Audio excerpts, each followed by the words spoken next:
یہ نوفل کے بارے میں جو خبر چل رہی ہے کیا سچ ہے؟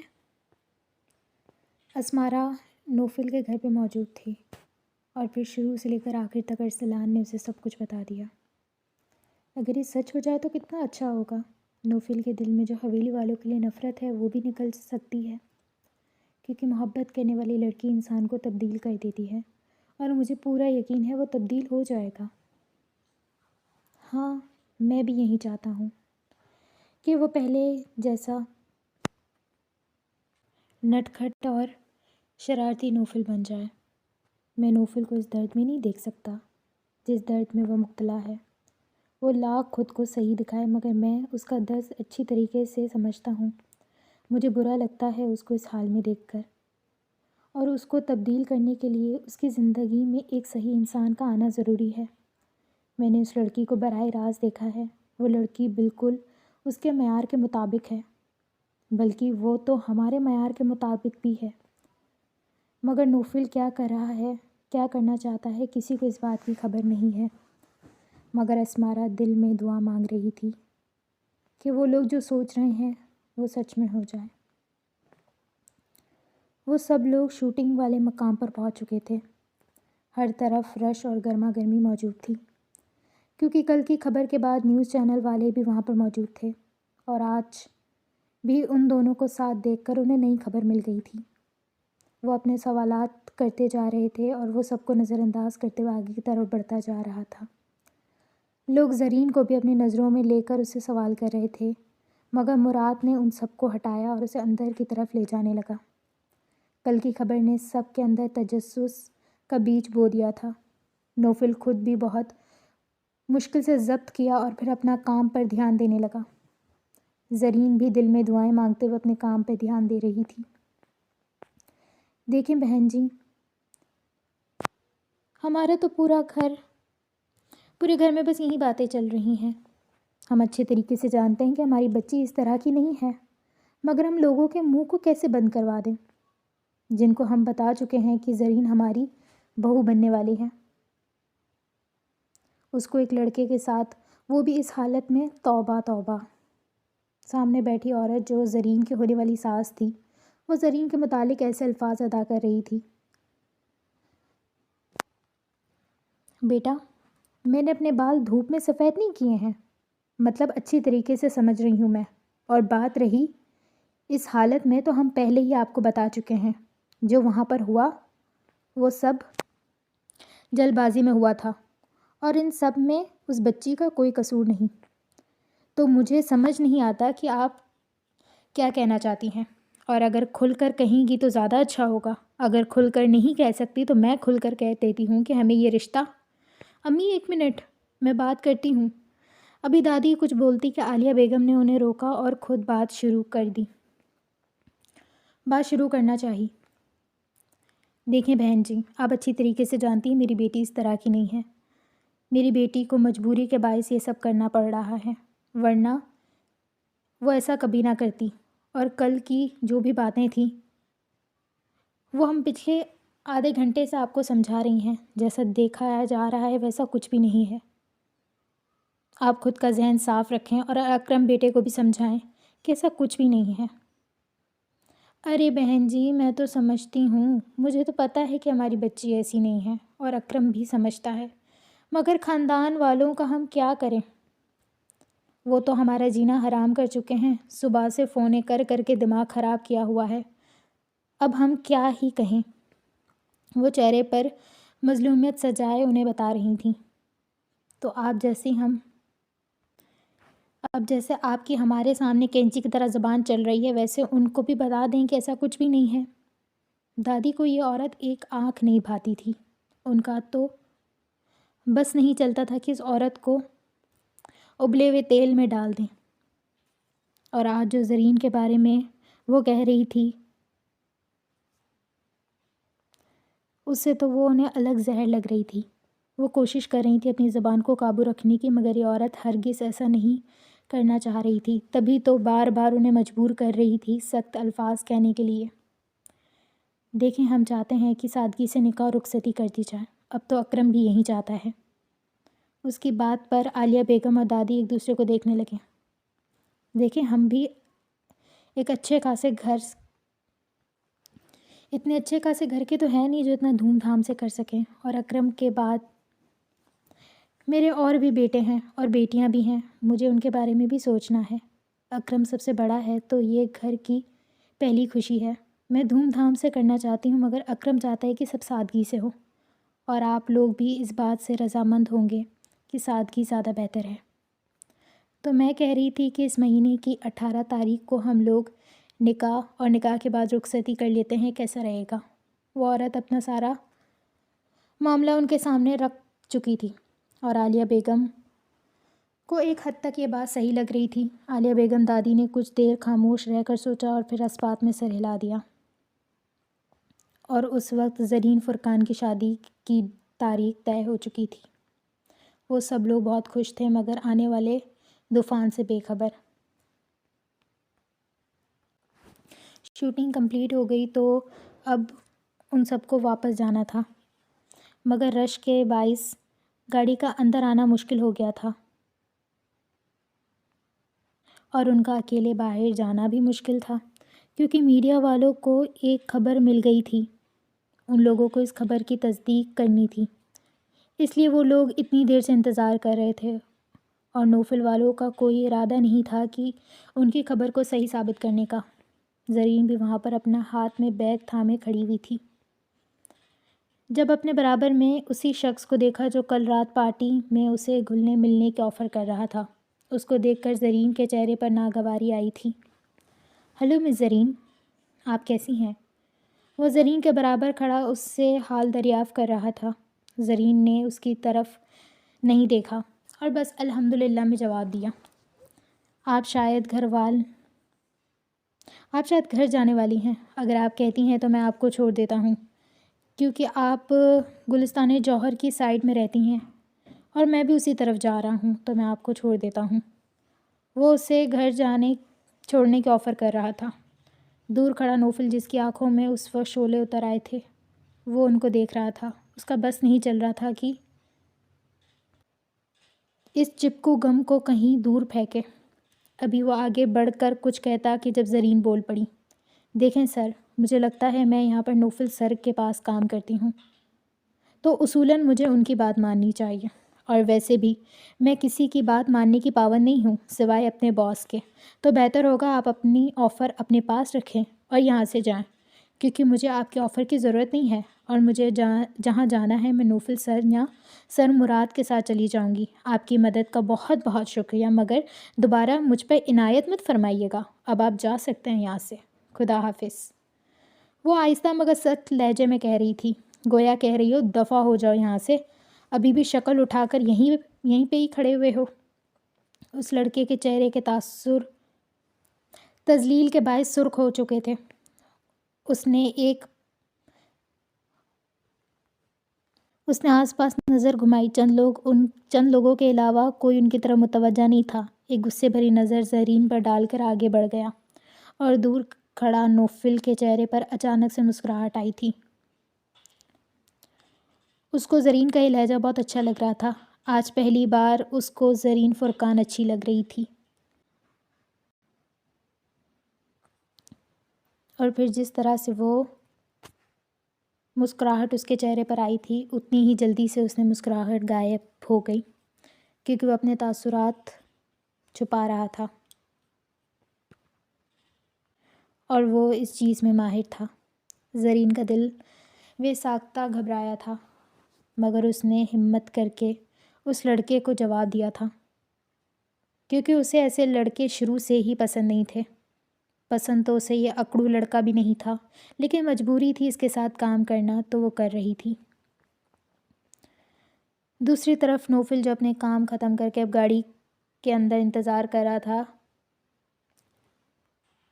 گاڑی کے انتظار میں ہی تھا، گاڑی آتے ہی اس میں بیٹھ گیا اور زرین اور مراد کے ساتھ آگے روانہ ہو گیا۔ آگے ٹریفک بہت تھا، ان لوگوں کو گاڑی میں کافی وقت ہو چکا تھا، مگر ٹریفک ختم ہونے کا نام ہی نہیں لے رہا تھا۔ ابھی لوگ ٹریفک میں ہی انتظار کر رہے تھے جب زرین کا فون بجنے لگا۔ زرین کے پاس جو موبائل تھا وہ کافی حد تک خراب ہو چکا تھا، اس کا ارادہ نیا فون لینے کا تھا، مگر ابھی وہ نہیں لینا چاہتی تھی۔ یہ بات سچ تھی کہ اس کے گھر کے حالات اب پہلے سے ٹھیک ہو گئے تھے، مگر وہ چاہتی تھی کہ جب ساری پریشانیاں ختم ہو جائے وہ پھر موبائل لے، کیونکہ وہ سب سے آخر میں خود کو رکھتی تھی۔ فون کا اسپیکر خراب تھا، کیونکہ ایک بار فون اٹھا لو تو پھر اسپیکر بند نہیں ہوتا تھا۔ اس نے فون کاٹ دی، مگر مہر نے بار بار کال کرتی رہی تو مراد نے پیچھے مڑ کر دیکھا اور کہنے لگا، اٹھا لو، شاید کوئی ضروری کام ہو۔ زرین کو نہ چاہتے ہوئے بھی فون اٹھانی پڑی۔ اس سے اسے بھی پریشانی ہو رہی تھی، کیونکہ مہر بار بار فون کر رہی تھی اور اسے ڈر تھا کہ کہیں گھر میں کوئی مسئلہ نہ بنا ہو۔ وہ نہیں چاہتی تھی کہ اس کے گھر کا کوئی بھی مسئلہ مراد یا نوفل کو پتہ چلے، کیونکہ وہ اپنے مسئلے اپنے تک رکھتی تھی۔ اس نے دھڑکتے دل کے ساتھ فون اٹھایا تو سامنے سے مسکراتی ہوئی مہر کی آواز آئی، زرین آپی، آپ کب آئیں گی؟ آپ جانتی ہیں آپ کے سسرال والے آئے تھے اور شادی کی ڈیٹ رکھ کے چلے گئے ہیں۔ اس مہینے کی 18 تاریخ کو آپ کا نکاح اور رخصتی ساتھ رکھی گئی ہے۔ ہم سب لوگ تو بہت خوش ہیں۔ وہ مانی جان تو کہہ رہی تھی کہ ابھی سے ہی تیاریاں شروع کر دیں۔ اب تو آپ نے ساجن کے گھر جانا ہے۔ وہ بولنے پر آئی تو نان سٹاپ بولتی گئی، بغیر زرین کی بات سنی۔ وہ اپنی بات مکمل کر چکی تھی۔ ایک پل کے لیے مہر کی بات سن کے نوفل کے چہرے پر ایک سایہ آیا۔ نہ جانے کیوں اسے مہر کی بات اچھی نہیں لگ رہی تھی۔ اسے برا لگنے لگا۔ اسے پتہ نہیں کیوں اس شادی والی بات پر دل میں تکلیف محسوس ہو رہی تھی۔ وہ اس لڑکی سے چڑھتا تھا، مگر اسے تکلیف کیوں ہو رہی تھی؟ وہ اپنے احساسات سے بھی ناواقف تھا۔ مہر، بات سنو۔ زرین بھی یہ بات سن کر حیران تھی۔ وہ سوچ بھی نہیں سکتی تھی کہ اس کی ماں اتنا بڑا فیصلہ اس کی رضامندی کے بغیر کر سکتی ہے۔ اس نے کچھ وقت مانگا تھا، کچھ مہینے تک اس کا ارادہ نہیں تھا۔ ابھی اچانک سے اسی مہینے شادی 18 تاریخ کو اس کی شادی رکھ دی گئی تھی اور آج 12 تاریخ تھی، یعنی بس 6 دن۔ زرین آپی، میں تو کہتی ہوں شادی کے بعد آپ جاب چھوڑ دیجیے گا، کیونکہ اکرم بھائی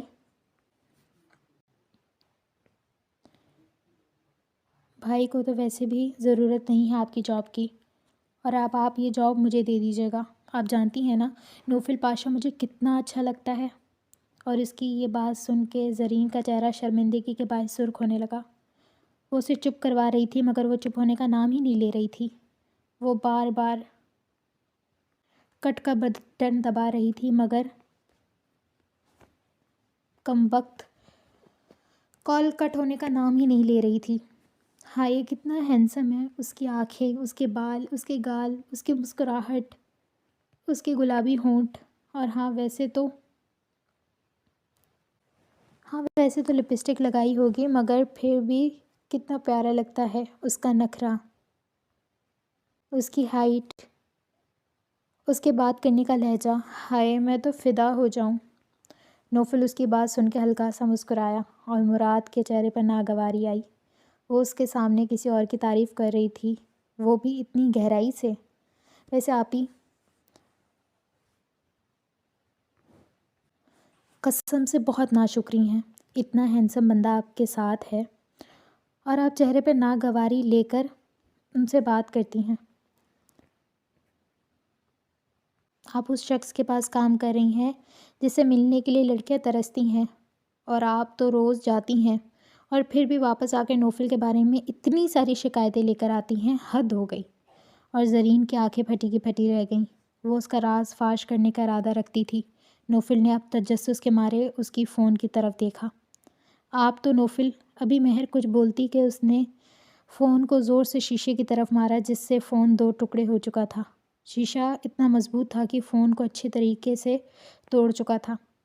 فون ٹوٹنے کی آواز سے سب لوگ اس کی طرف متوجہ ہوئے۔ زرین اپنی فون کی حالت دیکھ کر رونے جیسی ہو گئی تھی، مگر مہر جیسے ارادے رکھتی تھی وہ اسے کامیاب ہونے نہیں دے سکتی تھی، ورنہ وہ کسی سے آنکھیں کیسے ملاتی۔ اس نے اپنا چہرہ موڑ کر نوفل کی طرف دیکھا، جو آنکھیں چھوٹی کر کے اسے دیکھ رہا تھا۔ وہ سر، اصل میں فون بند نہیں ہو رہی تھی اور ٹریفک بھی اب کھل گیا تو میں، آپ سمجھ رہے ہیں نا، وہ آواز باہر جائے گی۔ وہ ہچکچاتے ہوئے اب صحیح لفظ ادا کرنے کی کوشش کر رہی تھی۔ نوفل نے ایک گھوری سے اسے نوازا اور پھر چہرہ موڑ کر سیدھا ہو کے بیٹھ گیا۔ اس کے دماغ میں مہر کی باتیں گھوم رہی تھیں۔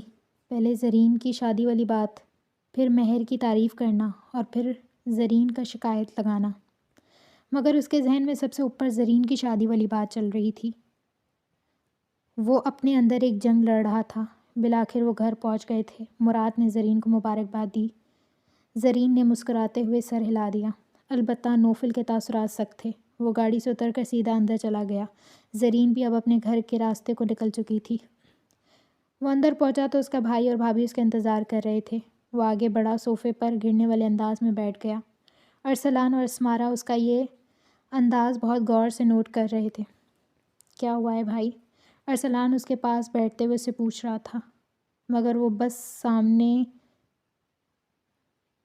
دیکھے جا رہا تھا، گویا کسی گہری سوچ میں مبتلا ہو۔ اس کے پاس کوئی جواب نہیں تھا، بھلا وہ کیا جواب دیتا؟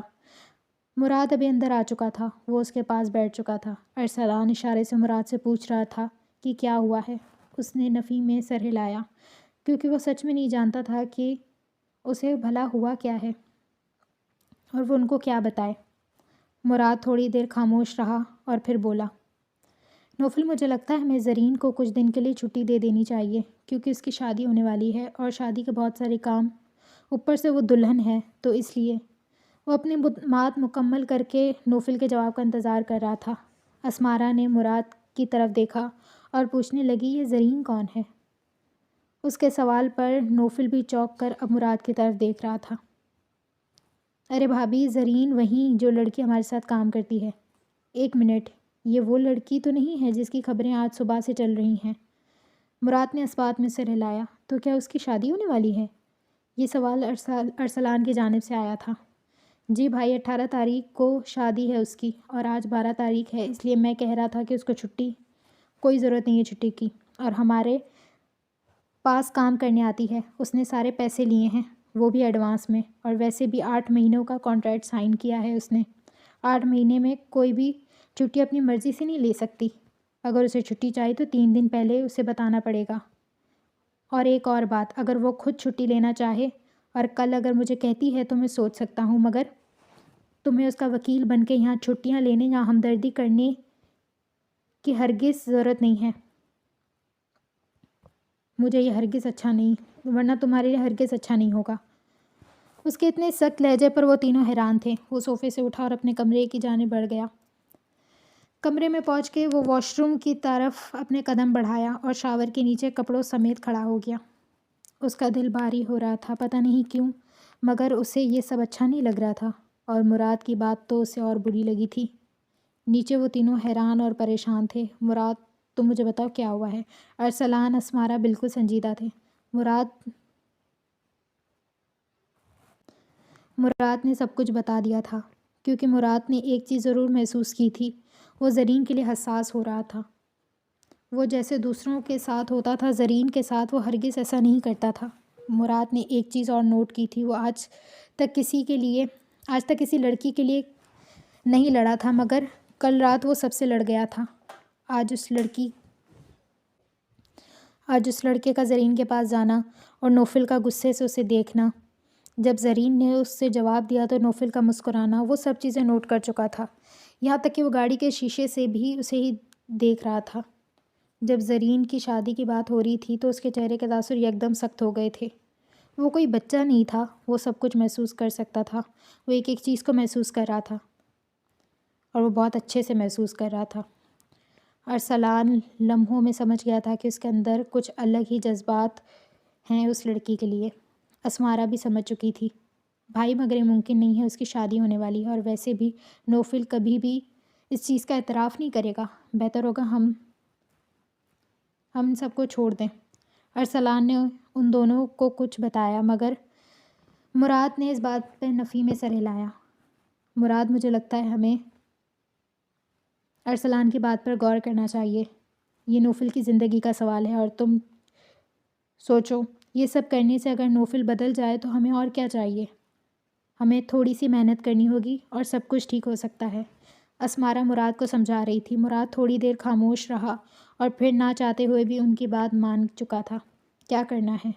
اور پھر جو ارسلان کہتا گیا اس کو سن کر مراد کی آنکھیں کھل گئیں۔ وہ حیران پریشان ارسلان کو دیکھ رہا تھا۔ بھائی یہ غلط ہے، مگر ارسلان اسے چپ کروا چکا تھا۔ دوسری طرف زرین جب گھر پہنچی تو سیدھا اپنی ماں کے پاس پہنچ گئی تھی، جو دادی کے ساتھ صحن میں بیٹھی ہوئی تھیں۔ امی آپ یہ کیسے کر سکتی ہیں؟ آپ کو مجھ سے پوچھنا چاہیے تھا، لیکن نہیں، آپ نے میری شادی کی ڈیٹ فکس کر دی اور مجھے بتانا بھی نہیں۔ مجھے بتاتی تو صحیح۔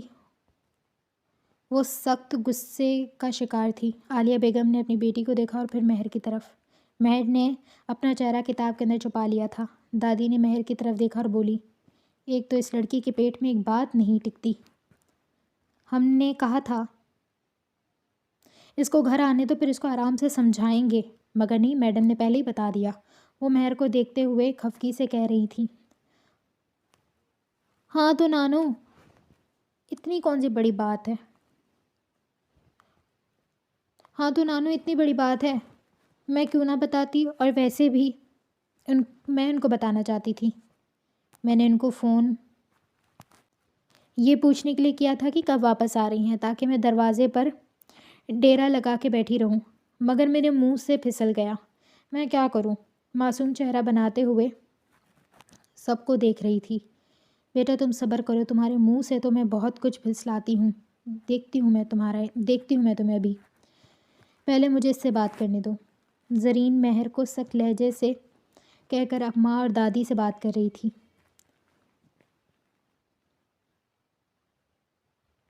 بیٹے تمہارے منہ سے تو بہت کچھ پھسلا ہے۔ میں بتاتی ہوں ابھی تمہیں، پہلے مجھے ان سے بات کرنے دو۔ زرین مہر کو سخت نظروں سے دیکھتے ہوئے اپنی ماں اور دادی سے بات کر رہی تھی۔ دادی، امی آپ میری بات سمجھیں، میں بھی تیار نہیں ہوں، اور ویسے بھی ہمارے گھر کے حالات ابھی پوری طریقے سے ٹھیک نہیں ہوئے ہیں۔ میں نے کہا نا، کچھ مہینوں تک میں یہ سوچ بھی نہیں سکتے، اور ویسے بھی امی آپ کا کتنا زیور گروی رکھا ہوا ہے، ابھی سب کو چھڑوانا ہے، ایک اچھا سا گھر لینا ہے تاکہ ہم سب لوگ سکون سے رہ سکیں۔ اس محلے کے 2-4 لوگوں کو چھوڑ کر سارے محلے والوں کا رویہ آپ دیکھ چکی ہیں یہ کس طرح کے لوگ ہیں۔ ہم ایک اچھے اور صحیح جگہ پر گھر لینا میں ایک اچھے اور صحیح جگہ پر گھر لینا چاہتی ہوں، اور بابا کی حالت کا آپ کو پتہ ہے۔ جتنے پیسے ہوتے ہیں ان کی نظر آ جاتی ہے اور زبردستی انہیں اٹھا لیتے ہیں۔ جوئے، شراب، سارے پیسے اڑا کر پھر واپس آ جاتے ہیں۔ ان سب میں آپ کو لگتا ہے ہم زرین میں زبان دے چکی ہوں، کیا تم اپنی ماں کی زبان کا پاس نہیں رکھو گی؟ وہ انہیں ایموشنل بلیک میل کر رہی تھی۔ زرین کی بات مکمل بھی نہیں ہوئی تھی کہ اس کی زبان کو تالا لگا دیا گیا تھا۔ تمہیں میری قسم ہے سب کچھ ہو جائے گا۔ ویسے بھی اکرم بیٹے نے کسی چیز کے لیے منع نہیں کیا، تو تمہیں کیا مسئلہ ہے؟ 18 تاریخ کو تمہاری شادی کی تاریخ ہم نے دے دی ہے۔ 18 تاریخ کو تمہاری شادی 18 تاریخ کو تمہاری شادی کی تاریخ ہم نے رکھ دی ہے۔ اب دن بہت کم رہ گئے ہیں۔ تمہاری ساس نے کہا ہے کل وہ تمہارے لیے جوڑا دے جائیں گی۔ تم دیکھ لینا تمہیں پورا آتا ہے، یعنی کوئی فٹنگ ٹھیک ہو سکے، تاکہ پھر ٹھیک ہو سکے۔ اور جو بھی شادی کے چھوٹے موٹے کام ہیں وہ سارے ابھی لپٹا دیتے ہیں، کیونکہ انہوں نے کہا ہے شادی سادگی سے ہونی ہے۔ مگر میں جتنا کر سکتی ہوں اپنی بیٹی کے لیے اتنا تو کروں گی، اس لیے تم ساری فکریں چھوڑو اور جا کر آرام کر لو، کافی تھک گئی ہوگی۔ سب کچھ ٹھیک ہو جائے گا، بس پریشان مت ہوا کرو، سمجھی تم؟ اس کی ماں اسے ساری باتیں سمجھا کر اسے مطمئن سمجھ رہی تھی، مگر زرین کے اندر ایک الگ ہی جنگ چل رہی تھی۔ وہ ہرگز ان سب کے لیے راضی نہیں تھی، وہ منع کرنا چاہتی تھی، مگر اس کی ماں نے اسے مجبور کر دیا تھا، اس لیے اس کے پاس کوئی راستہ نہیں بچا تھا چپ ہونے کے وہ چپ ہو گئی۔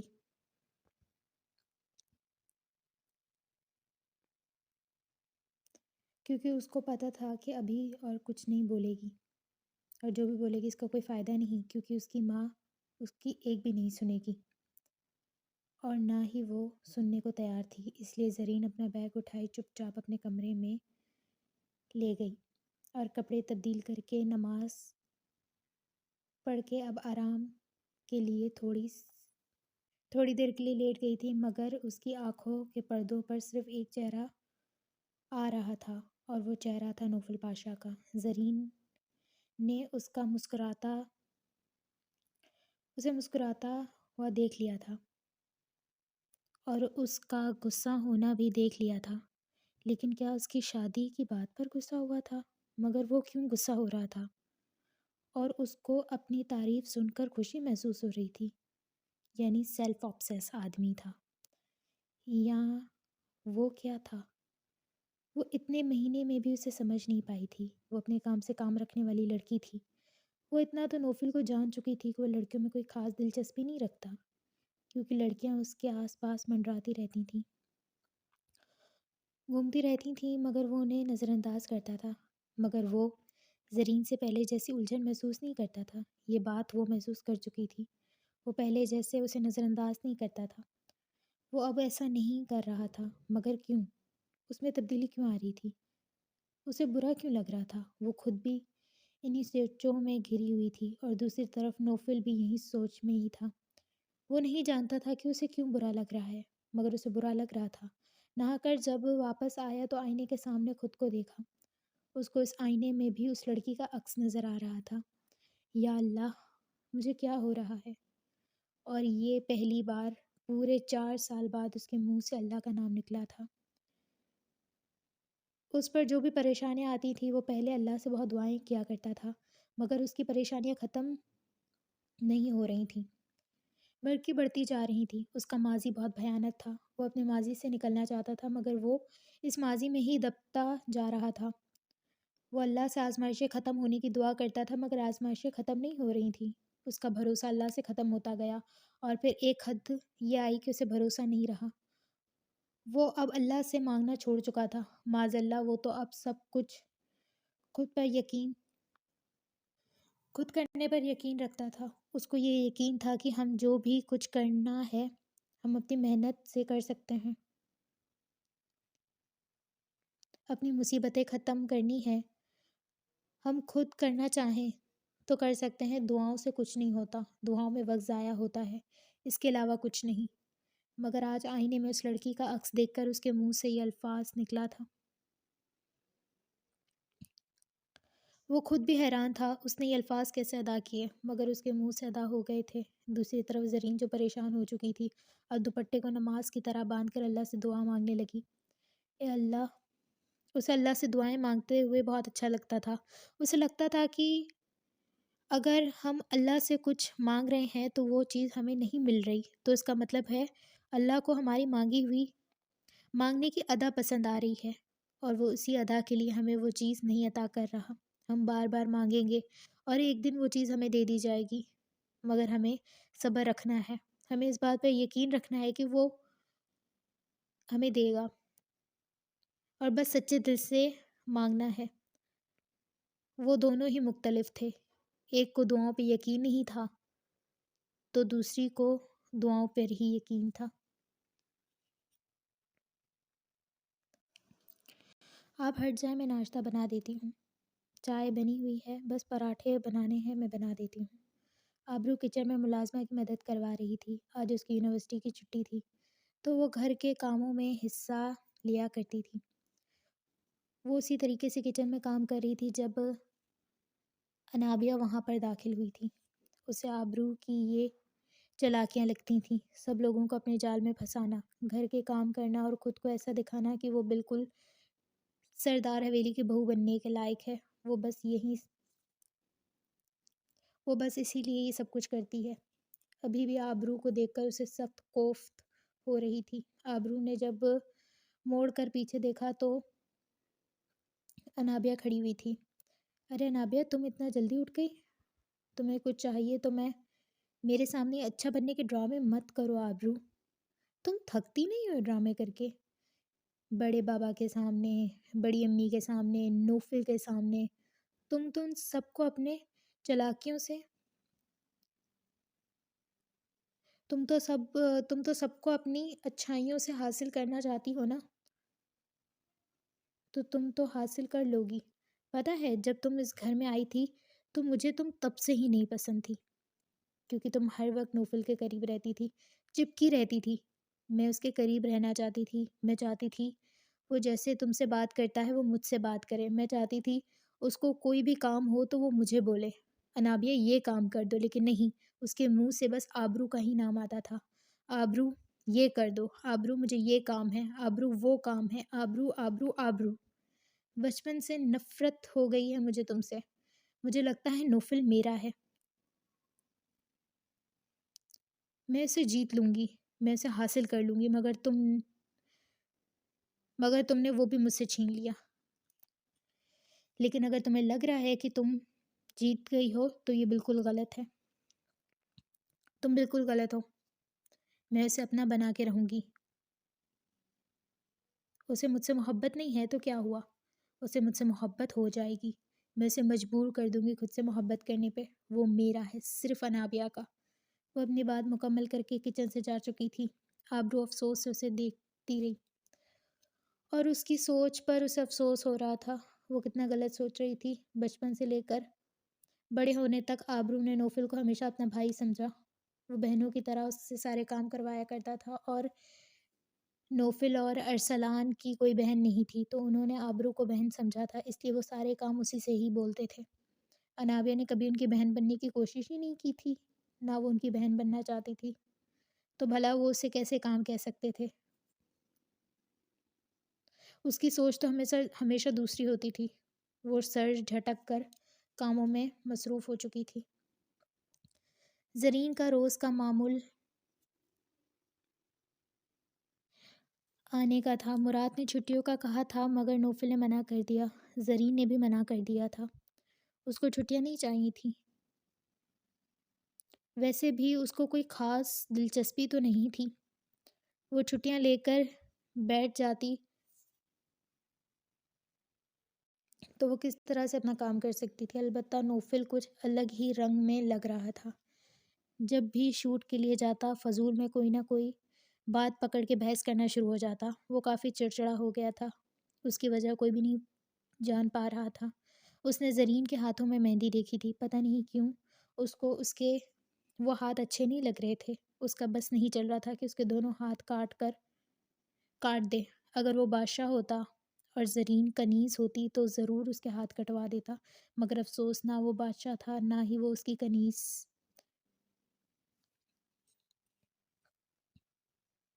اس لیے غصہ ضبط کرتے ہوئے سب کچھ برداشت کر رہا تھا۔ اسے لڑکیوں سے چڑ ہوا کرتی تھی اور اس لڑکی سے بھی وہی محسوس ہو رہا تھا، مگر اب پتہ نہیں کیوں اس لڑکی کو دیکھنے کی عادت ہو گئی تھی۔ اس کا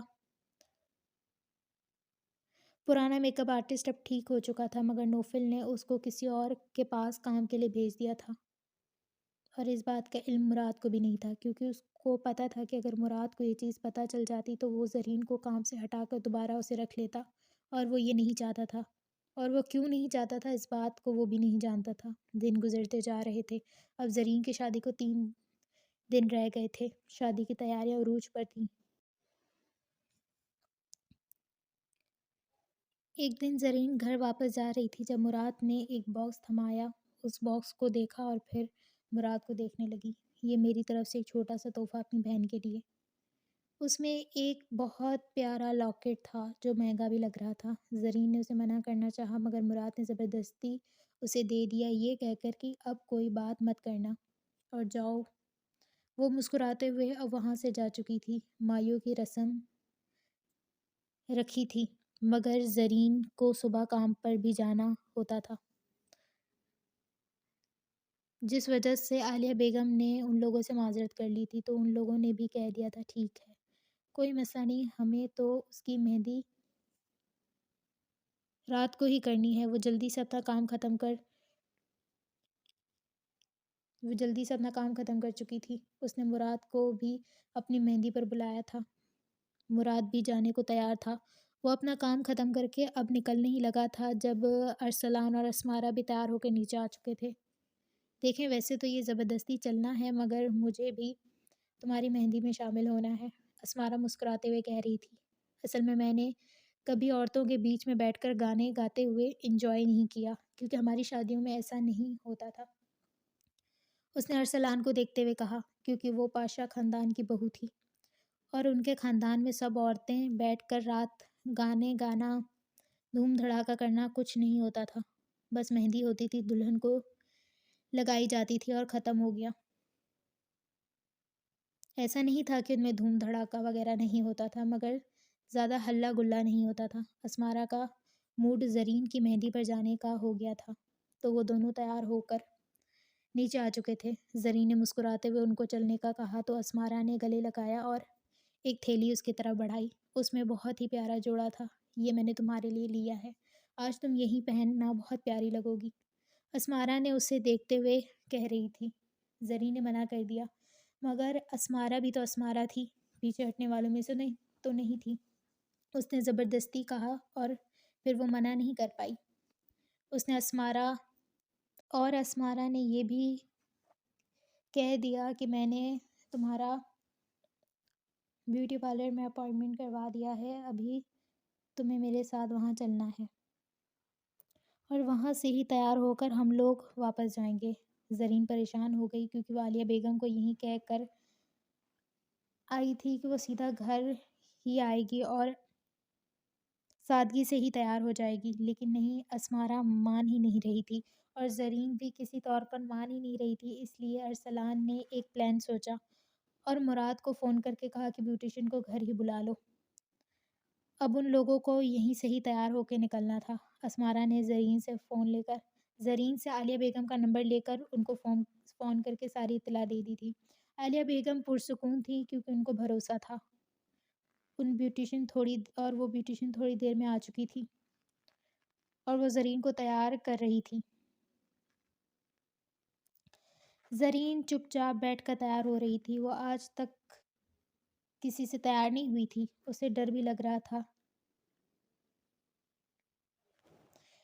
جو کہ وہ میک اپ کرنے والی مہنگی لگ رہی تھی، اس کو ڈر تھا کہ اب تو لگتا ہے سارے پیسے گئے، مگر اللہ کا نام لے کر وہ چپ کر کے بیٹھ گئی تھی اور پھر 2 گھنٹے بعد وہ بیوٹیشین کمرے سے نکل گئی تھی۔ نوفل جو اپنے کمرے سے باہر آ رہا تھا، بے ساختہ اس کی نظر سامنے کھڑی اس خوبصورت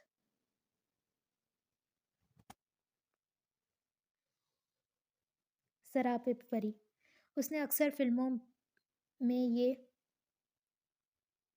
ڈائلاگ بولا تھا کہ تمہیں دیکھا تو سانس رک گئی، مگر آج اسے سچ میں اس چیز کا احساس ہو رہا تھا، اس کو دیکھ کر وہ سچ میں اپنی سانسیں روک چکا تھا، یا یہ کہا جائے کہ نوفل پاشا نے اتنی خوبصورت لڑکی اپنی پوری زندگی میں نہیں دیکھی، وہ سادگی میں بھی قیامت لگتی تھی اور اب جب اس سادگی کو سنوار دیا گیا تو وہ آفت ہی لگ رہی تھی۔ نوفل اپنی نظریں نہیں ہٹا پا رہا تھا، زرین کی بھی بے ساختہ نظر اس پہ گئی تو پہلے تو وہ حیران ہوئی، پھر شرمندگی کے باعث اپنی نظریں جھکا چکی تھی کیونکہ اس نے اپنے بال کبھی نمایاں نہیں کیے تھے، مگر بیوٹیشین نے اس کے بال آگے کی طرف کر دیے تھے۔ نوفل نے آج پہلی بار اس کے ریشم بال دیکھے تھے، وہ سراپائے قیامت تھی، یہ بات تو وہ اچھی طریقے سے مان گیا تھا۔ سحر تو تب ٹوٹا جب اسمارا کی آواز آئی تھی، ارے زری، تم تیار ہو گئی؟ اسمارا اسے لے کر جانے لگی تھی جب یہاں پر نوفل کو دیکھا اور ہلکا سا مسکرائی۔ جی نوفل صاحب، آپ کو کچھ چاہیے؟ وہ اپنی ہنسی ضبط کرتے ہوئے اسے پوچھ رہی تھی۔ نوفل پہلے تو گڑبڑا گیا، پھر نفی میں سر ہلا کر وہاں سے جانے لگا، جاتے ہوئے بھی آخری نظر اس لڑکی پر ضرور ڈال کر گیا تھا۔ اس کے جاتے ہی زرین اسمارا کی طرف بڑھی، بہت پیاری لگ رہی ہو میری جان، وہ اس کے گال تھپ تھپاتے بول رہی تھیں۔ زرین کو یقین ہی نہیں آ رہا تھا کہ یہ لوگ جن سے اس کا کوئی رشتہ بھی نہیں تھا مگر پھر بھی اس کے لیے اپنوں سے زیادہ کر رہے تھے۔ بے شک ہر انسان ایک جیسا نہیں ہوتا، سب دل کے الگ ہوتے ہیں، وہ سر جھکا کر اسمارا کے ساتھ چل رہی تھی گاڑی مراد چلا رہا تھا۔ ارسلان اس کے پیچھے بیٹھ گیا تھا۔ ارسلان اس کے ساتھ بیٹھ گیا تھا۔ اسمارا اور زرین پیچھے بیٹھی تھی۔ گاڑی جب گھر سے نکلی تو نوفل اپنے کمرے کی کھڑکی سے ان کو جاتا دیکھ رہا تھا۔ پتہ نہیں کیوں مگر لگتا تھا ڈولی تو نہیں، جنازہ اٹھنے والا ہے۔ بے ساختہ نوفل کے ہونٹوں سے یہ الفاظ ادا ہوئے تھے، اور ان پراسرار الفاظوں میں جو پراسراریت تھی وہ نوفل پاشا ہی جانتا تھا۔ مہندی کی تقریب میں جب لوگ پہنچے تو سب کی نظریں صرف ان لوگوں پر ہی تھیں۔ سب لوگ زرین کو خوشی سے دیکھ رہے تھے تو کچھ لوگوں کی آنکھوں میں حسرت تھی۔ سب لوگوں کی آنکھوں میں حسرت تھی اور کچھ لوگوں کے آنکھوں میں حسرت تھی، کیونکہ اس محفل میں زیادہ امیر لوگ نہیں آئے تھے، بلکہ زیادہ تو کیا، کوئی امیر ہی نہیں تھا۔ اور جیسے وہ تیار ہو کر آئی تھی وہ کوئی آسمان سے اتری ہوئی پری لگ رہی تھی، اور وہاں پر سب کی خواہش تھی کہ ہماری بیٹیاں بھی شادی میں ایسا ہی دکھیں، مگر دکھنے میں ہی وہ میک اپ بہت مہنگا اور جوڑا بھی بہت قیمتی لگ رہا تھا۔ اسمارا اسے سنبھالتے ہوئے اندر کی طرف لے جانے لگی، جب تک مہر بھی آ چکی تھی۔ مراد کی نظر جب مہر پر پڑی تو وہ ایک پل کے لیے وہیں پر ہی کھڑا رہ گیا۔ وہ کالے کلر کے جوڑے میں کان میں جھمکے پہنے، لال لپسٹک لگائے، بالوں کو آگے کی طرف کیے بہت خوبصورت لگ رہی تھی۔ ارسلان نے اس کے کندھے پر ہاتھ مارا، تب وہ کسی ہوش سے واپس آیا تھا۔ اب وہ سب کے ساتھ اندر جا چکے تھے۔ سب لوگ بس انہیں ہی دیکھ رہے تھے، کیونکہ وہ لوگ آج سب سے الگ لگ رہے تھے۔ اسمارا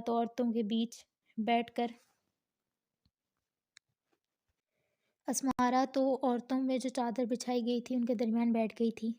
وہ کہیں سے بھی اتنے امیر گھر کی بہو نہیں لگ رہی تھی، وہ تو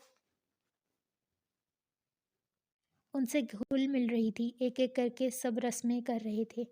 عالیہ بیگم نے اسمارا اور ارسلان کو کہا تو وہ دونوں بھی آگے بڑھے اور رسم کرنے لگے۔ مراد ان کی تصویریں لے رہا تھا، کیونکہ آج اسمارا نے اسے کیمرہ تھما دیا تھا اور کہا تھا کہ اگر تصویریں اچھی نہیں آئی تو تمہاری گردن اور میرا ہاتھ ہوگا۔ مراد بھی بس رسم کرنے کے آگے بڑھنے ہی لگا تھا کہ عالیہ بیگم نے مہر کو بھی بولا تھا۔ مراد کی نظریں جب مہر پر پڑیں تو دل ہی دل میں بہت خوش ہوا تھا۔ وہ دونوں رسم کر کے پھر پیچھے ہٹے۔ محفل اپنے عروج پر تھی۔ رات کے تقریباً 2 بجنے کو آئے تھے، مگر ان لوگوں کا گھر آنے کا لگتا ہے کوئی ارادہ ہی نہیں تھا۔ یہ سوچ نوفل پاشا کی تھی۔ وہ اپنے کمرے کی کھڑکی پر کھڑا ہو کر ان کا انتظار کر رہا تھا، مگر ان کا کوئی اتا پتہ ہی نہیں تھا۔ وہ بہت بے چین لگ رہا تھا۔ بے چینی کی وجہ وہ خود بھی نہیں جانتا تھا، مگر پھر بھی اسے ہر چیز فضول لگ رہی تھی۔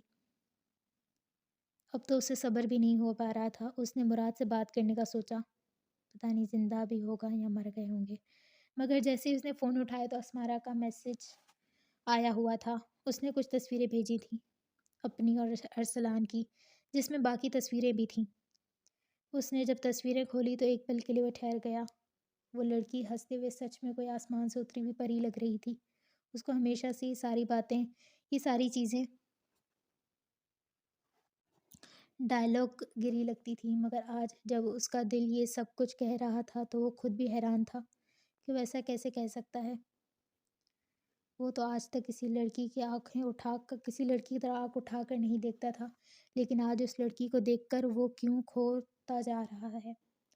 وہ کافی دیر تک تصویریں دیکھتا رہا۔ اس کی نظریں ان 3 لوگوں کی تصویروں پہ تھیں۔ اس کی نظریں ان 3 لوگوں کی تصویروں میں سے صرف ایک وجود پر تھی، اور اسے پتہ بھی نہیں چلا کہ 1 گھنٹے سے اوپر ہو گیا تھا اور وہ بس ان تصویروں کو ہی دیکھتا رہا۔ جب اسے اپنے دروازے پہ دستک محسوس ہوئی، وہ آگے بڑھا اور دروازہ کھولا تو سامنے مراد اور ارسلان کھڑے تھے۔ ارسلان مراد جلدی سے اندر آئے اور بیڈ پر گرنے والے انداز میں بیٹھ گئے۔ شکر ہے آئے، ورنہ مجھے تو لگا تھا آج وہیں رہنے کا ارادہ ہے تم لوگوں کا، وہ نرم لہجے میں مگر تیز کہہ رہا تھا۔ ارے بھائی، اتنا مزہ آیا تم سوچ بھی نہیں سکتے، اور اسمارا بھابھی نے تو وہاں پہ جو شگل میلہ لگایا تھا میں بتا ہی نہیں سکتا۔ پتہ ہے کسی کی نظر ہی نہیں ہٹ رہی تھی آج زرین سے، اتنی پیاری لگ رہی تھی نا، سب اسے ہی دیکھتے رہے۔ کئی لڑکیوں کے آنکھوں میں تو میں نے حسد بھی دیکھی تھی۔ اللہ کرے جن نظروں سے میری بہن کو وہ لوگ دیکھ رہے تھے وہی نظر انہیں کھا جائے، میری بہن کو کسی کی نظر نہ لگے، آمین۔ مراد کی بات پر ارسلان نے آمین کہا۔ نہیں، وہ تو کوئی شہزادی لگ رہی ہے نا جسے کوئی نظر لگ جائے گی، ایک عام سی لڑکی ہے وہ، اور تمہیں کیا لگتا ہے اسے نظر لگے گی؟ بھائی تم وہاں پر ہوتے نا تو تمہیں پتہ چلتا، وہاں پر سب لوگ کن کن نظروں سے اسے دیکھ رہے تھے۔ ہاں یہ بات تو سچ ہے، پیاری تو بہت لگ رہی تھی ماشاءاللہ۔ ارسلان نے بھی مراد کی بات کی تائید کی تھی، پیاری تو وہ لگ رہی تھی۔ نوفل کے دل نے بھی گواہی دی تھی مگر وہ ان لوگوں کے سامنے اپنے جذبات ظاہر نہیں کرنا چاہتا تھا۔ وہ دونوں مزید بھی بولتے جا رہے تھے مگر نوفل نے ان دونوں کو کمرے سے نکالا اور اب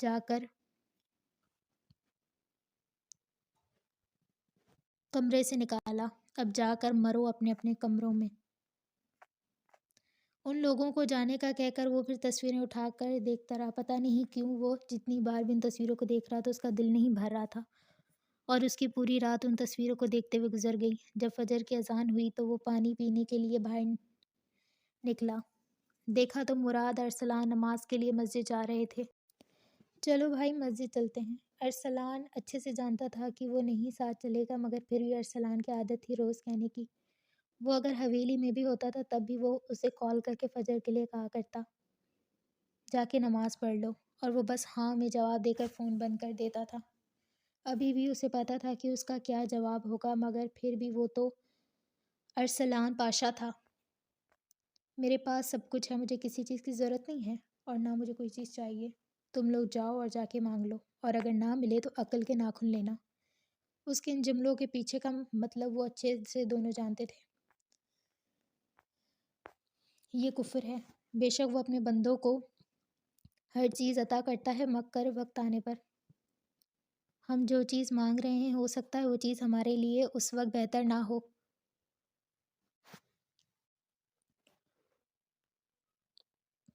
اور اللہ ہمیں بہترین وقت پر ہی وہ چیز عطا کرتا ہے تاکہ اس چیز سے ہمیں کوئی نقصان نہ ہو، کیونکہ اگر اس وقت ہمیں وہ چیز عطا کر دی گئی تو ہمیں کچھ وقت کے لیے نفع حاصل ہوگا لیکن پھر نقصان ہو سکتا ہے۔ وہ سب جانتا ہے، اسے اچھے سے پتہ ہے کہ اپنے بندوں کو کب عطا کرنا ہے اور کب نہیں، اور ضروری نہیں کہ نماز کچھ مانگنے کے لیے ہی پڑھی جائے بلکہ ہم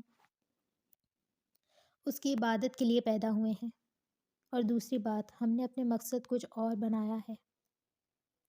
ارسلان اسے سمجھانے کی کوشش کر رہا تھا مگر نوفل پانی کا گلاس زور سے ٹیبل پر پٹک کر وہاں سے جا چکا تھا۔ بھائی آپ کو پتہ ہے یہ نہیں مانے گا پھر بھی۔ ارسلان نے مراد کی طرف دیکھا اور ایک لمبی سانس خارج کر کے اور پھر بولا، ایک وقت آئے گا جب اسے سب کچھ پتہ چل جائے گا، یہ کسی کے کہنے پہ نہیں بلکہ اپنے دل کے کہنے پر جائے گا، اللہ کے سامنے روئے گا، گڑ گڑائے گا، مانگے گا، مگر بس وقت نہ گزر جائے۔ مجھے بس یہی خوف ہے لیکن مجھے پورا یقین ہے کہ اس کو ہدایت ملے گی، دیر یا جلدی مگر ملے گی ضرور۔ ارسلان کی بات میں ایک یقین تھا جو مراد کو بھی یقین کرنے پر مجبور کر رہا تھا۔ پھر وہ دونوں سر جھٹک کر مسجد کی طرف بڑھ گئے تھے۔ اسمارا بھی اپنے کمرے میں نماز ادا کر رہی تھی۔ اسمارا ارسلان نماز کے پابند تھے اور دوسری طرف زرین بھی فجر کے لیے اٹھ کر اللہ کے سامنے سجدہ ریز تھی۔ مہر بھی اس کے ساتھ ہی اٹھ گئی تھی۔ وہ لوگ ایک ہی گھنٹے میں سوئے تھے۔ جیسے ہی ان کی آنکھ لگی تھی اس کے بعد پھر فجر کی اذانیں ہونا شروع ہو گئی تھیں، اور پھر وہ اچھے سے جانتی تھی کہ شیطان اب سستیاں دلائے گا، نرم گرم بستر چھوڑنے کی کیا ضرورت ہے، بعد میں پڑھ لینا، اور اگر وہ نہ اٹھی تو پھر وقت گزر جائے گا، اس لیے اس نے سستی کو سائڈ پہ رکھا اور نماز کے لیے اٹھ چکی تھی۔ نماز پڑھنے کے بعد دعا مانگی اور پھر قرآن پاک کی تلاوت کی، کیونکہ کل رات کو اسے اب دوسرے گھر جانا تھا، کیونکہ صرف وہ اپنے گھر کے لیے دعائیں مانگ رہی تھی، اس کے یہاں سے جانے کے بعد سب کو کوئی پریشانی نہ ہو اور اکرم ایک اچھا شوہر ثابت ہو۔ وہ بس دعا مانگ رہی تھی۔ قرآن پاک پڑھ کر اب اسے آفس کے لیے تیار ہو چکی تھی۔ اس کے چہرے پر رات والا نور ابھی تک برقرار تھا۔ نہیں، وہ میک اپ سے خوبصورت نہیں لگ رہی تھی بلکہ وہ سچ میں ہی بہت خوبصورت تھی۔ میک اپ نے اس کا حسن اور نمایاں کر دیا تھا۔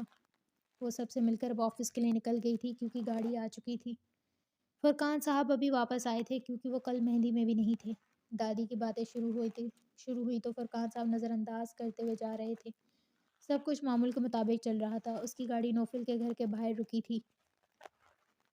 عادت کے برعکس نوفل آج گارڈن میں بیٹھا تھا۔ جیسے ہی زرین اندر کی طرف جانے لگی تو نوفل کو بیٹھا دیکھ کر گھبراتے ہوئے اس کی طرف آئی۔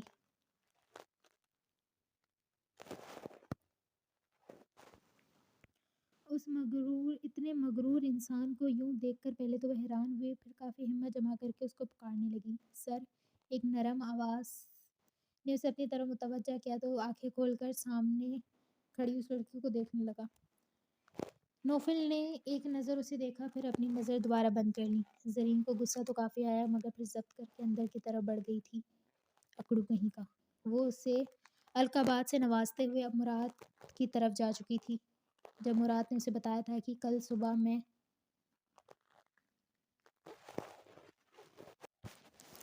فلم کی پروموشن کے لیے ایک لوکیشن پہ جانا ہے، لیکن مراد بھائی میری تو کل شادی ہے، زرین نے چہرے پر پریشانی سجاتے ہوئے بتایا تھا۔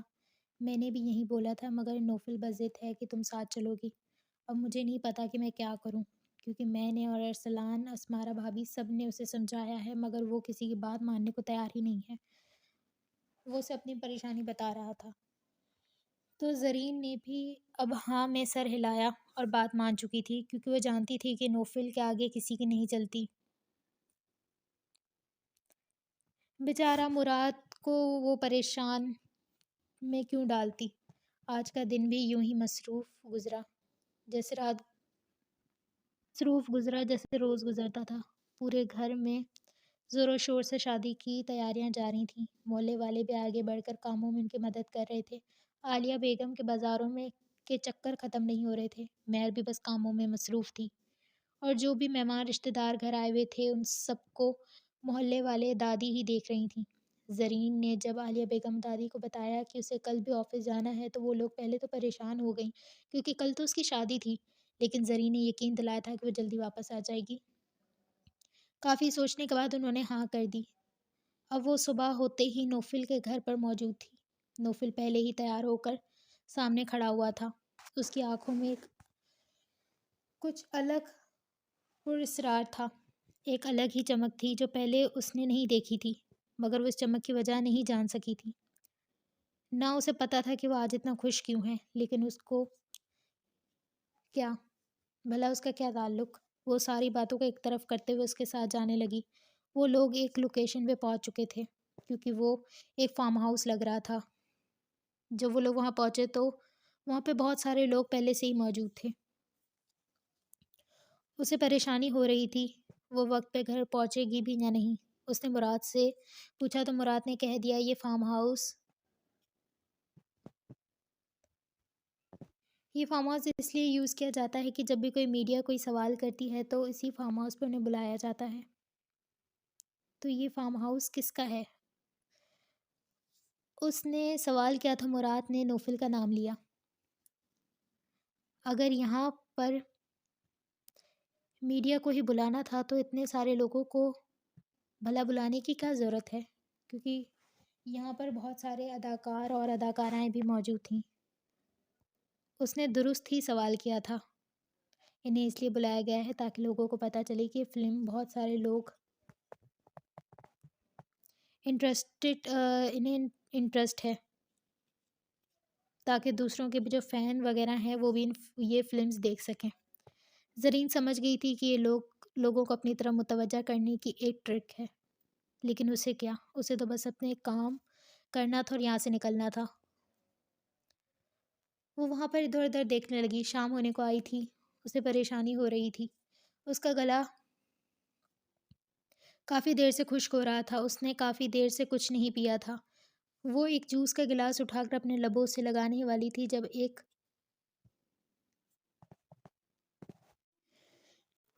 دھکے سے وہ آگے کی طرف گرنے لگی تھی، جب نوفل نے اس کی کمر میں ہاتھ باندھ کر اسے بچا لیا تھا، مگر اس کی کمر پر ہاتھ ڈالنا زرین کو ہرگز پسند نہیں آیا تھا۔ کیا بدتمیزی ہے یہ؟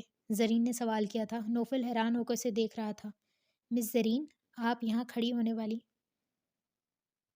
گرنے والی تھی اور میں نے آپ کو بچایا ہے، اور آپ الٹا مجھ پہ چڑھ رہی ہیں۔ وہ لوگوں کا خیال کرتے ہوئے آہستہ آواز میں مگر سخت بول رہا تھا۔ تو میں نے آپ کو نہیں بولا کہ مجھے بچائیں، اور ویسے بچانے سے بہتر تھا کہ آپ مجھے گھرنے دیتے۔ آج تک اسے کسی نامحرم نے نہیں چھوا تھا جیسے اس نے چھوا۔ یہ اسے بہت ناگوار گزرا تھا۔ دیکھیں زرین، آپ غلط سمجھ رہی ہیں۔ اس نے دوبارہ اپنے الفاظوں پر زور دے کر کہا۔ میں غلط سمجھ رہی ہوں؟ میں بہت وقت سے آپ کے اندر تبدیلیاں محسوس کر رہی ہوں، لیکن میں چپ تھی کیونکہ آپ نے کوئی ایسی حرکت نہیں کی تھی، مگر آج آپ نے حد کر دی۔ اس دن بھی پارٹی میں آپ سب کے سامنے میرا ہاتھ پکڑ کے مجھے اندر لے گئے۔ میرا رشتہ ٹوٹتے ٹوٹتے بچا تھا۔ میرے لیے مصیبتیں بڑھتی جا رہی ہیں، اور وہ بھی آپ کی وجہ سے ہو رہی ہیں، اور آپ یہ کہہ رہے ہیں کہ میں آپ پہ بھروسہ کر سکوں؟ زرین، اس نے زرین کو دیوار سے لگاتے ہوئے اس کے چہرے کے سامنے اپنا چہرہ کرتے ہوئے دوبارہ کہنے لگا۔ نوفل پاشا پیچھے ہٹنے والوں میں سے نہیں ہے، اور تم کیا سمجھتی ہو؟ تم کوئی شہزادی ہو جو تمہیں دیکھ کر کوئی بھی اپنا دل ہار سکتا ہے؟ تم جیسی 36 میرے آگے پیچھے گھومتی ہیں جن کو میں منہ لگانا بھی پسند نہیں کرتا۔ تو تم یہ کیسے سوچ لیا کہ میں تمہیں دلچسپی لوں گا؟ میں تمہیں چھونے کے بہانے یوں گرنے کی کوشش کر کے تمہیں چھو سکتا ہوں؟ میڈم، اگر مجھے تمہیں چھونا ہی ہے نا تو میں سب کے سامنے چھوؤں گا۔ آئی سمجھ؟ کسی کے باپ میں ہمت نہیں کہ مجھے روک سکے۔ وہ اتنا ہی غصے میں آ گیا تھا، اور زرین نے اسے غصے سے دھکا دیا اور پھر بولنے لگی۔ جو 36 آپ کے آگے پیچھے پھرتی ہیں نا، ان میں سے کوئی بھی ایک زرین نہیں ہے۔ آئی سمجھ؟ آئندہ ایسی کوئی بھی بات کرنے سے پہلے سوچ لیجیے گا۔ میں آئلہ جیسی لڑکیوں میں سے نہیں ہوں جو آپ کی توجہ کے لیے آپ کے آگے پیچھے بھٹکیں۔ میں زرین فرقان ہوں جس کا کردار اتنا ہلکا نہیں ہے کہ آپ کی توجہ کا محتاج ہو۔ وہ غصے اور حقارت سے کہتے ہوئے اب اندر کی طرف بڑھ گئی تھی کیونکہ اس کا بیگ اندر ہی رکھا تھا، اور نوفل کا تو بس نہیں چل رہا تھا کہ اس کا گلا دبا دے۔ وہ بالوں میں ہاتھ پھیرتے ہوئے ایک زوردار مکہ دیوار پر دے مارا تھا۔ تمہیں حساب دینا ہوگا زرین فرقان۔ وہ گرایا تھا۔ بہت غرور ہے نا تمہیں اپنے کردار پر۔ اب میں بتاؤں گا نوفل پاشا کیا کر سکتا ہے۔ وہ ساری چیزیں ایک طرف کر کے اپنے مہمانوں کی طرف دوبارہ متوجہ ہوا۔ مراد زرین کو ڈھونڈتا رہا لیکن زرین اسے کہیں نہیں ملی تھی۔ اس نے نوفل سے پوچھا تو اس نے کہہ دیا کہ وہ گھر چلی گئی ہوگی اور وہ اپنے کام پہ دھیان دے۔ اس نے بھی سوچا تھا کہ وہ شاید مہمانوں میں مصروف تھا اور آج اس کی شادی ہے تو وہ شاید چلی گئی ہو، تو وہ بھی بے فکر ہو کر اپنے کام میں مصروف تھا۔ اسمارا اور ارسلان شادی کے لیے گھر پہنچ چکے تھے، لیکن زرین کا کچھ اتا پتہ نہیں تھا۔ وہ ابھی تک گھر نہیں لوٹی تھی۔ اسمارا کافی انہیں حوصلہ دے رہی تھی، مگر اسمارا خود بھی ڈری ہوئی تھی کیونکہ کافی دیر ہو چکی تھی۔ اب تو بارات کا شور مچ چکا تھا۔ تقریباً 9 بجنے کو آئے تھے، مگر ابھی تک زرین کا کچھ اتا پتہ نہیں تھا۔ مراد کا نمبر بھی بن جا رہا تھا اور نوفل کا بھی۔ زرین کا تو نمبر ہی نہیں لگ رہا تھا۔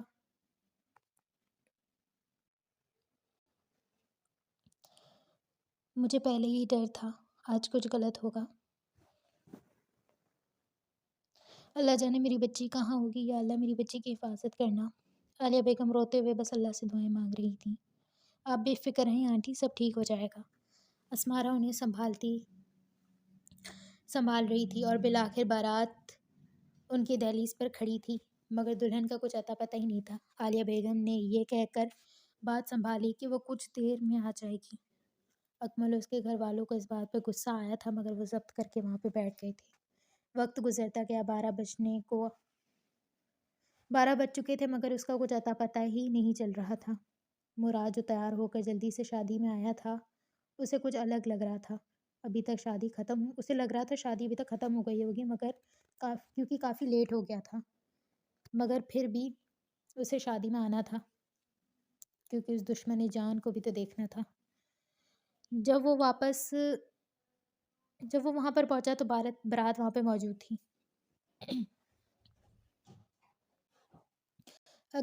اکرم شیروانی کے 3 بٹن کھولے غصے بھری نظروں سے دروازے پر ہی دیکھ رہا تھا۔ اس کے گھر والے کا بھی یہی حال تھا۔ عالیہ بیگم اور باقی ساری عورتیں پریشان ہو کر ایک طرف کھڑی ہوئی تھیں اور فرقان صاحب زور زور سے چلا رہے تھے، بھائی میں تو کہتا ہوں نکلو یہاں سے، وہ بھاگ گئی ہے اپنے عاشق کے ساتھ۔ میں تو کہتا تھا ایک دن ایسا چاند چڑھائے گی کہ سب دیکھتے رہ جائیں گے، دیکھا جس نے چڑھا دیا۔ سب لوگ حیران تھے کہ وہ اپنی سگی بیٹی کے لیے ایسے الفاظ استعمال کر رہے تھے۔ فرقان منہ بند رکھو اپنا ورنہ آج میرا ہاتھ اٹھ جائے گا، دادی نے غصے سے کہا۔ اماں منہ بند کروانے سے کچھ بھی نہیں ہوگا، جو حقیقت ہے اس کا سامنا کرنا سیکھیے۔ اتنے بڑے گاڑیوں میں آنا جانا لگا رہتا تھا، اتنے بڑے لوگوں کے ساتھ ملنا ملانا، اور میرے دوست تو کہہ رہے تھے، انہوں نے تو خبروں میں اخباروں میں بھی دیکھا تھا، ضرور وہیں پر ہی کوئی عاشق پھنسایا ہوگا، اور اب جب اس کی شادی ہو رہی ہے تو اس کے پاس اچھا موقع تھا اپنے عاشق کے ساتھ بھاگنے کے لیے، اس لیے بھاگ گئی۔ حقیقت کڑوی ہے مگر سچ ہے، وہ زہر ان سب کے اوپر انڈیل رہے تھے۔ خدا کے لیے فرقان، وہ آپ کی اپنی بیٹی ہے، آپ ایسا کیسے سوچ سکتے ہیں؟ میں نے اپنی بیٹی کی تربیت ایسی نہیں کی۔ عالیہ بیگم تڑپ ہی تو اٹھی تھیں۔ میں تو ابھی بھی کہتا ہوں اس بارات کے ساتھ اس مہر کو رخصت کر دو، کہیں ایسا نہ ہو یہ بھی۔ ابھی ان کے الفاظ مکمل بھی نہیں ہوئے تھے جب عالیہ بیگم تڑپ کر بولیں، خدا کا خوف کرو، یتیم بچی ہے، تم کیا چاہتے ہو میں اس بچی کی زندگی خراب کر دوں؟ اکرم اور اس کی عمر میں تقریباً 8 سال کا فرق ہوگا، عالیہ بیگم نے فرقان صاحب کو دیکھتے ہوئے کہا۔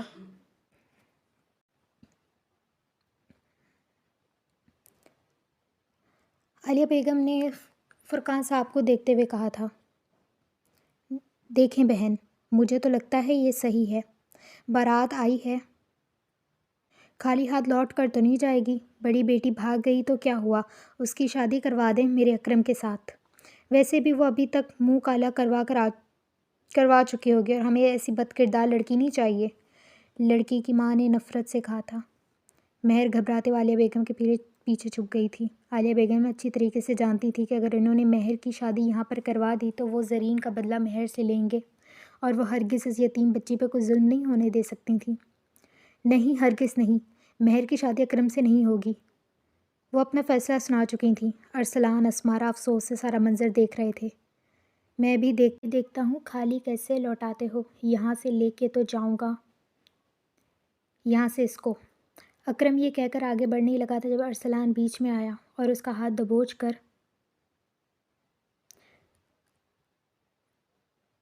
دھمکانے بھرے لہجے میں کہنے لگا، میری بات سنو، کافی دیر سے تمہاری اور تمہارے گھر والوں کی فالتو باتیں برداشت کر رہا ہوں، میرا صبر جواب دے رہا ہے، اس سے پہلے کہ کچھ کر دوں دفع ہو جاؤ یہاں سے۔ وہ اتنا سنجیدہ لہجے میں کہہ رہا تھا کہ بے ساختہ اکرم اور اس کے گھر والوں کو اس سے خوف محسوس ہو رہا تھا۔ بیٹا چلو یہاں سے۔ اکرم کی ماں نے اس کا ہاتھ پکڑا اور اسے آگے کی طرف لے جانے لگی، مگر وہ جاتے جاتے اکرم دھمکی دینا نہیں بھولا تھا۔ ٹھیک ہے، تو میں بھی دیکھتا ہوں اس گھر میں کون رشتہ لے کر آتا ہے، جس گھر کی بڑی بیٹی بھاگ گئی اور منہ کالا کروایا، اس میں کون عزت دار لڑکا اس گھر میں کون عزت دار لڑکا کیسے آتا ہے؟ آنکھوں دیکھی مکھی کوئی نہیں نکلتا۔ دکھنے میں کتنی شریف و معصوم لگتی تھی اور اتنی گھٹیا نکلی۔ ابھی وہ مزید کچھ کہتا کہ مراد نے ایک زوردار مکہ اس کے منہ پر دے مارا تھا۔ دفع ہو جاؤ یہاں سے۔ وہ اتنا زور سے گرایا تھا کہ وہاں پر سارے لوگ ایک پل کے لیے سہم گئے تھے۔ عالیہ بیگم زمین پر گرتے ہوئے زور زور سے رونے لگی۔ فرقان صاحب نے نفرت بھری نظر سب پہ ڈالی اور اپنے دوستوں کے ساتھ باہر نکل گئے۔ ان کو تو گویا کوئی فرق ہی نہیں پڑتا تھا۔ کچھ مہمان جا چکے تھے تو کچھ محلے دار اور رشتہ دار وہاں پر موجود تھے، جن کو سچ میں ان سے ہمدردی تھی۔ آخر زرین ان سب کے سامنے بڑھی ہوئی تھی، کسی کو یقین نہیں آ رہا تھا کہ وہ ایسی حرکت کر سکتی ہے۔ وہ تو خوف خدا رکھنے والی ایک پاکیزہ لڑکی تھی، مگر یہاں کیا ہو گیا تھا؟ یا اللہ، میری بیٹی کہاں ہوگی؟ مراد وہ تو تم لوگوں کے ساتھ گئی تھی نا، تو واپس کیوں نہیں آئی؟ عالیہ بیگم یکدم ہوش میں آئے مراد کی طرف بڑھتے ہوئے ان سے پوچھ رہی تھیں۔ مراد نے انہیں سب تفصیل بتا دی۔ اگر وہ وہاں سے نکل گئی تھی تو پھر کہاں گئی؟ یا اللہ میری بیٹی کے ساتھ کوئی حادثہ تو نہیں ہو گیا؟ یا اللہ تو میری بیٹی کی حفاظت کرنا۔ عالیہ بیگم بس دعائیں مانگے جا رہی تھیں۔ اسمارا، مہر سب انہیں سنبھال رہی تھیں کہ یکدم دادی کی طبیعت خراب ہونے لگی۔ سب لوگ دادی کی طرف بڑھنے لگے تھے۔ نانو، مہر چیختے ہوئے ان کی طرف بڑھی تھی۔ اماں آپ ٹھیک ہیں؟ عالیہ بیگم بھی ان کی طرف بڑھتے ہوئے ان سے پوچھ رہی تھیں۔ ان کی آنکھیں بند ہو رہی تھیں۔ ارسلان نے جلدی سے مراد کو گاڑی نکالنے کا کہا اور وہ لوگ گاڑی نکال کر ہاسپٹل کی طرف بڑھ گئے تھے۔ کچھ ہی پل بعد وہ لوگ ہاسپٹل کے سامنے موجود تھے۔ ڈاکٹر نے ہارٹ اٹیک کا بتایا تھا، اور ویسے بھی وہ دل کی مریضاں تھیں اور اب اتنی بڑی پریشانی ان پر آ پڑی تھی، وہ خود کو نہیں سنبھال پا رہی تھیں۔ 2 گھنٹے بعد انہیں ہوش آیا تو سب لوگ ان کی طرف بڑھے تھے۔ عالیہ، میری زرین ایسی نہیں ہے، زرین ایسا نہیں کر سکتی۔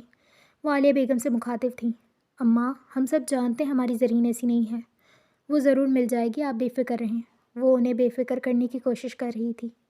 بیٹا، فرقان کا رویہ تم جانتی ہو، مجھے میری سانسوں پہ بھروسہ نہیں ہے، میرے ہوتے ہوئے بھی تم پہ وہ ہاتھ اٹھاتا ہے۔ 2-3 بار تو تمہیں دھکے مار کے گھر سے نکال بھی چکا ہے۔ پتہ نہیں میرے بعد وہ تمہارے ساتھ اور اس یتیم بچی کے ساتھ کیا کرے گا۔ میں چاہتی ہوں تم مہر کی شادی ابھی کسی مناسب لڑکے سے کر دو، کیونکہ وہاں پہ جتنے لوگ بھی موجود تھے سب کو ہماری باتوں پہ یقین ہے۔ کوئی تو میری بچی کو اپنانے کے لیے تیار ہو جائے گا۔ میں نہیں چاہتی جیسی در بدر تم بھٹک رہی ہو، میری نواسی ایسے بھٹکے۔ وہ مہر کی طرف دیکھتے ہوئے غمزدہ انداز میں کہہ رہی تھیں، اور یہ سچ بھی تھا۔ فرقان صاحب کا یہی رویہ تھا کہ اگر زرین واپس آ بھی گئی تو وہ یہاں سے اسے نکال دیں گے، اور ان کے پاس اچھا موقع تھا ان کو گھر سے نکالنے کا۔ ان کو ماں کے ہارٹ اٹیک کا بھی پتہ چلا تھا، مگر وہ پرسکون ہو کر کھیل رہے تھے، گویا ان کی ماں نہیں کسی اور کی ماں ہاسپٹل میں ہو۔ وہ 3 لوگ ہی تو تھے جنہوں نے فرقان صاحب کو گھر میں بیچنے سے روکا ہوا تھا۔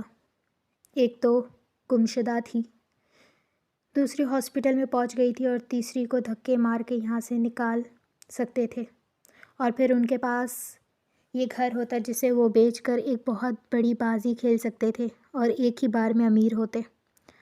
وہ یہی سوچ کے بیٹھے ہوئے تھے کہ کب ان کی ماں کے مرنے کی خبر ان تک پہنچے، وہ مہر کو اور عالیہ بیگم کو گھر سے نکالیں۔ اماں اتنی جلدی کیسے؟ عالیہ بیگم خود بھی مہر کی وجہ سے پریشان تھیں، کیونکہ وہ اکرم کی دھمکی اچھی طریقے سے جانتی تھی۔ ابھی وہ لوگ انہی سوچوں میں تھے جب ارسلان نے مراد کو باہر چلنے کا کہا۔ مراد تو مہر کی شادی کا سن کر ایک پل کے لیے ساکت ہو گیا۔ مراد کا یوں حیران ہونا ارسلان نے اچھے طریقے سے دیکھا تھا، اور وہ مراد کی دلی کیفیت سے بھی واقف تھا۔ مراد انہیں سہارے کی ضرورت ہے۔ مراد اچھے سے جانتا تھا ارسلان کیا کہنا چاہ رہا ہے۔ بھائی، مگر کیا وہ لوگ مجھ سے کروائیں گے اپنی بیٹی کی شادی؟ وہ اس پر پوچھ رہا تھا۔ تو کیا کمی ہے تم میں؟ اچھے خاصے انسان ہو، کماتے ہو، خوش رکھو گے ان کی بیٹی کو؟ وہ اسے یقین دہانی کروا رہا تھا، اور پھر تھوڑی ہی دیر بعد وہ اندر داخل ہوئے۔ ارسلان آگے بڑھ کر عالیہ بیگم کا ہاتھ تھام کر ان سے التجا کرنے لگا۔ اگر آپ مناسب سمجھیں تو مراد میرے بھائیوں کی طرح ہے، میں اپنے بھائی کے لیے مہر کا ہاتھ مانگتا ہوں۔ اگر دادی کی بھی یہی خواہش ہے تو ابھی قاضی کو بلا کر اسی ہاسپٹل میں نکاح کروا دیتے ہیں۔ عالیہ بیگم نے نم آنکھوں سے ان 3 مہربان لوگوں کو دیکھا تھا جنہوں نے اس مشکل وقت میں ان کا ساتھ دیا تھا۔ مہر حیران پریشان مراد کو دیکھ رہی تھی، جس کے آنکھوں میں پورے جہاں کی محبت تھی۔ وہ زیادہ دیر اس کی آنکھوں میں نہیں دیکھ پائی، اس لیے پلکیں جھکا گئی۔ اس کا یوں پلکیں جھکانا مراد کے اندر ایک الگ ہی قیامت برپا کر چکا تھا، اور کچھ ہی پل بعد مراد ایک قاضی اور چند گواہوں کو لے کر اس سے نکاح کر چکا تھا۔ سب لوگ وہاں پہ خوش تھے، اور پھر جب سب کی نظریں دادی پر پڑیں تو وہ بھی مسکرا کر انہیں دعائیں دے رہی تھیں، اور زرین کے لیے بھی بہت ساری دعائیں مانگ رہی تھیں، اور ایک ہی دم انہوں نے کلمہ شریف پڑھنا شروع کیا۔ عالیہ بیگم تو ان کا کلمہ پڑھتے دیکھ کر زور زور سے رونے لگی۔ وہاں پر موجود سب لوگ حیران ہو رہے تھے۔ بے شک اس گھر میں رہنے والی ساری عورتیں ہی عبادت گزار اور نیک تھیں۔ دادی نے اپنی عمر کے 78 سال یہی دعا کی تھی کہ یا اللہ تم میرے آخری وقت میں مجھے کلمہ نصیب کرنا، اور بے شک سچے دل سے جو مانگا جائے وہ ملتا ہے، اور ان کو اپنے آخری لمحات میں کلمہ نصیب ہو رہا تھا۔ ان کے چہرے پر سکون کا تاثر تھا، جیسے ان کے دل سے بہت بڑا بوجھ ختم ہو گیا ہو۔ وہ پرسکون ہو کر اپنے آخری سفر کے لیے چلی گئی تھیں۔ اس روم میں سب کی آنکھیں اشکبار تھیں۔ صبح کا سورج نکلا تو دادی کا جنازہ لے کر وہ گھر پہنچے تو وہاں پر پتہ چلا کہ وہ فرقان صاحب جوا ہار چکا تھا۔ ابھی وہ ایک قیامت سنبھلی نہیں تھی کہ دوسری دادی کی موت اور تیسری ان کے سر سے چھت بھی چھن گئی تھی۔ وہ گھر جوئے میں ہار چکا تھا۔ محلے والوں نے انہیں بتایا تھا کہ ہمیں نہیں پتہ کہ فرقان صاحب کہاں چلے گئے ہیں، مگر رات کو چند لوگ آئے تھے اور اس گھر پہ قبضہ کر چکے ہیں۔ فرقان صاحب نے یہی کہہ دیا کہ یہ گھر ان کا ہے۔ ہم نے روکنے کی کوشش کی مگر انہوں نے یہ کہہ دیا کہ ماں تو مر گئی ہے، اب انہیں کسی کا ڈر نہیں۔ اور عالیہ بیگم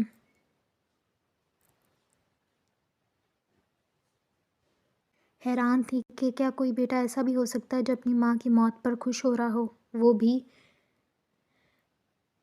بے یقینی سے محلے والوں کو دیکھ رہی تھیں۔ ان میں سے ان کی سب سے قریبی پڑوسی آگے بڑھیں اور ان کا جنازہ اپنے گھر میں رکھ لیا۔ ارسلان اسمارا نے اس آدمی سے بات کی تھی ارسلان اور مراد نے اس آدمی سے بات کی تھی کہ ہم تمہیں پیسے دینے کو تیار ہیں، یہ گھر ہمیں واپس کر دو، مگر عالیہ بیگم نے منع کر دیا۔ نہیں بیٹا، مجھے یہ گھر نہیں چاہیے۔ بس بیٹا، میری ماں کی آخری خواہش تھی کہ ان کا جنازہ اسی گھر سے اٹھے۔ کچھ دیر کے لیے ان کا جنازہ اس گھر میں رکھ دیں، پھر ہم ہمیشہ کے لیے گھر چھوڑ کر چلے جائیں گے۔ عالیہ بیگم کے چہرے پر شکست کے آثار تھے۔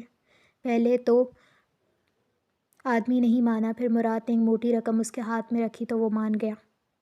دادی کی آخری رسومات وہاں سے ادا کر دی گئی تھیں اور وہاں سے ان کا جنازہ اٹھایا گیا تھا۔ عالیہ بیگم، مہر، وہاں سے سب کی آنکھیں نم تھیں۔